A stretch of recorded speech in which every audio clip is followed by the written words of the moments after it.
नमस्कार, मी विनोद बाहेकर। मित्रांनो, तुम्ही जर तुमच्या कॅटेगरीमधून क्वालिफाय जर असाल तरी सुद्धा तुमची ऍडमिशन यावर्षी BMS ला होऊ शकते। महाराष्ट्र सोडून तुम्हाला इतर राज्यांमध्ये जायचं काम पडू शकतं। आता बऱ्याच ठिकाणी तुम्ही असं ऐकलेलं असेल आणि मी सुद्धा व्हिडिओमधून बोललोय की तुम्हाला out of state 164 plus marks असायला पाहिजे तरच तुम्ही क्वालिफाय आहात। पण मित्रांनो, काही स्टेट की ज्याचा ऑल इंडिया कोटा जर आपण ट्राय केला तर त्या ठिकाणी आपल्या कॅटेगरीच्या क्वालिफाय स्कोअरवर सुद्धा आपली ऍडमिशन होते। तर याच टाइपची ऍडमिशन या व्हिडिओमध्ये आपण डिस्कस करतोय। 2,15,000 पर इयर मध्ये आणि जास्तीत जास्त 3 लाख पर इयर मध्ये तुमचं BMS चं ऍडमिशन व्यवस्थित मार्गी लागू शकतं। फक्त पद्धत नेमकी कशी असते, कोणत्या स्टेटमध्ये आपल्याला जायचं काम पडतं, कॉलेज हे मान्यता प्राप्त आहेत का, याचा सविस्तर विचार आपण या व्हिडिओमध्ये करतोय। नवीन असाल नक्की एकदा सबस्क्राइब करायला विसरू नका। बघा मित्रांनो, जे पण आपण कॉलेजेस बघतोय तर ते आहेत उत्तराखंड मधले आणि मिनिस्ट्री ऑफ आयुष द्वारा हे कॉलेजेस अप्रूव्ड आहेत।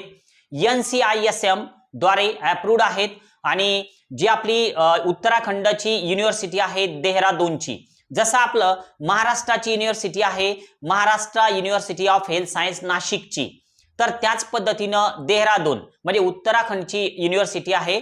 तर त्या युनिव्हर्सिटी सोबत अफिलिएटेड असलेले कॉलेजेस, थोडक्यात मान्यता प्राप्त कॉलेजेस आहेत। आणि तुमचा स्कोअर जर 129 मार्क्स आणि त्यापेक्षा वर जर असेल, आता हा व्हिडिओ मी यावर्षी बनवतोय, तुम्ही पुढच्या वर्षी जर हा व्हिडिओ बघत असाल तर कदाचित हे थोडंफार चेंज झालेलं असेल। पण आता सध्या क्वालिफाईंग क्रायटेरिया 129 आहे कॅटेगरीसाठी। आता तुम्हाला जर समजा ऍडमिशन करायची असेल उत्तराखंडमध्ये तर तुम्हाला कोणकोणत्या गोष्टी लक्षात ठेवायच्या, कोणत्या पद्धतीने आपण उत्तराखंडमध्ये ऍडमिशन करू शकतो, तर हे खूप महत्वाचं आहे। मुद्दा लक्षात ठेवण्यासारखा, कोणतंही सीट बुकिंग हा प्रकार आपण करणार नाही। मुद्दा क्रमांक 2, आपल्याला जे पण कॉलेज मिळेल तर ते आपल्या मेरिट लिस्ट नुसार मिळणार आहे। थोडक्यात आपलं जसं मेरिट त्या पद्धतीने आपल्याला कॉलेज मिळणार। आपल्याला मिळणारं कॉलेज हे आपल्या स्कोअर नुसार असल्यामुळं जे पण कॉलेज मिळतं तर त्या कॉलेजमध्ये आपल्याला फर्स्ट राऊंड मध्ये आपण जर ऍडमिशन घेतली तर तिथला रूल खूप महत्वाचा आहे।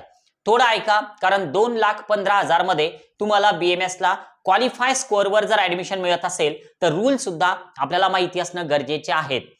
जे पण उत्तराखंडचं काउन्सिलिंग चालतं, तुम्ही जर फर्स्ट राऊंड मध्ये एखादं कॉलेज जर जॉईन केलं आणि तुम्हाला जर समजा अजून सेकंड राऊंड मध्ये भाग घ्यायचा असेल तर तुम्हाला त्या कॉलेजचे जे पण प्रिन्सिपल आहे तर त्यांच्याकडून एक परमिशन लेटर घ्यावं लागतं। आणि त्यानंतर जर समजा तुम्हाला सेकंड राऊंड मध्ये सीट मिळाली तर तुम्हाला 10,000 रुपये एवढी पेनल्टी लागू शकते। फर्स्ट राऊंड मधून सेकंड राऊंड मध्ये कॉलेज सोडून जाण्यासाठी तुम्हाला 10,000 पेनल्टी लागते। आता जर समजा तुम्ही सेकंड राऊंड मध्ये एखादं कॉलेज जॉईन केलं आणि तुम्हाला असं वाटलं की आपण थर्ड राऊंड मध्ये जाऊया, तर अशा वेळेस तुम्हाला 50,000 रुपये पेनल्टी लागते। एकच लक्षात ठेवा, मिळालेलं पहिल्या राऊंड मधलं कॉलेज जर तुम्ही फायनल केलं तर तो आपला फायद्याचा विषय ठरू शकतो। म्हणजे थोडक्यात नो अपग्रेड, अपग्रेडचा विचारच नाही करायचा, कारण यामध्ये पुढे पैसे खर्च होतात।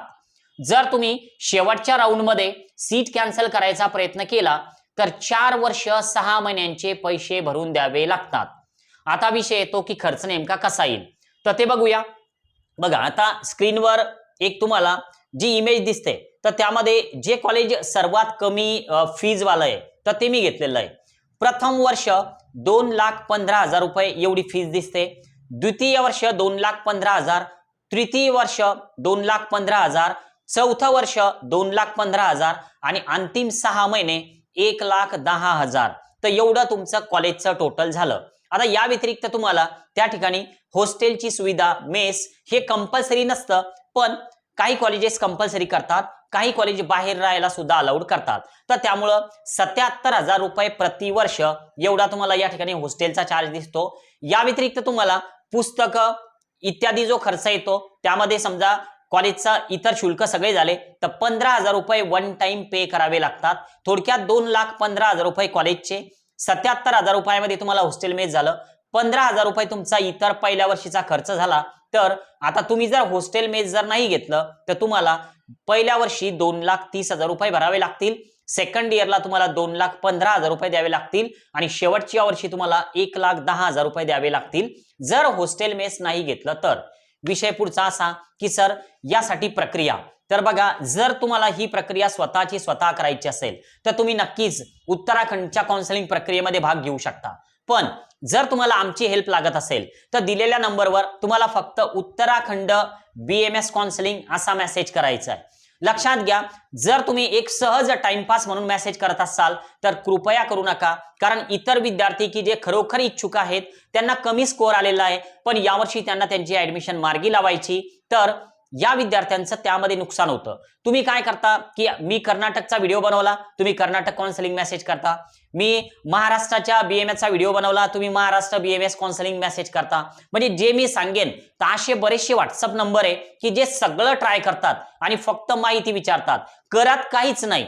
लक्षात घ्या. तर त्यामुळं आता आमची महाराष्ट्र स्टेटची काउन्सिलिंग समाप्त झालेली आहे, फुल झालेलं आहे ऍडमिशन. जर तुम्हाला खरोखर उत्तराखंडच्या प्रक्रियेमध्ये भाग घ्यायचा असेल, महाराष्ट्र ट्राय करायचा आणि उत्तराखंड पण ट्राय करायचा, तर अशाच वेळेस तुम्ही उत्तराखंड BMS काउन्सिलिंग किंवा उत्तराखंड BMS असा मेसेज करा. तुम्हाला एक PDF शेअर करण्यात येईल, ते PDF सविस्तर वाचा. त्यामध्ये महाराष्ट्र काउन्सिलिंग फीज आहे, उत्तराखंडची काउन्सिलिंग फीज आमची वेगळी आहे. दोन्ही फीजचा टोटल त्या PDF मध्ये दिलेला आहे. तुम्हाला सुरुवातीला फक्त महाराष्ट्राची काउन्सिलिंग फीज आम्हाला पे करायची आणि नंतर मग पुढची प्रक्रिया कशी, तर हे नंतर तुम्हाला एकदा आमच्या महाराष्ट्राच्या ग्रुपमध्ये तुम्ही ऍड झालात की समोरची प्रक्रिया आम्ही सगळी व्यवस्थित तुमची करून घेणार.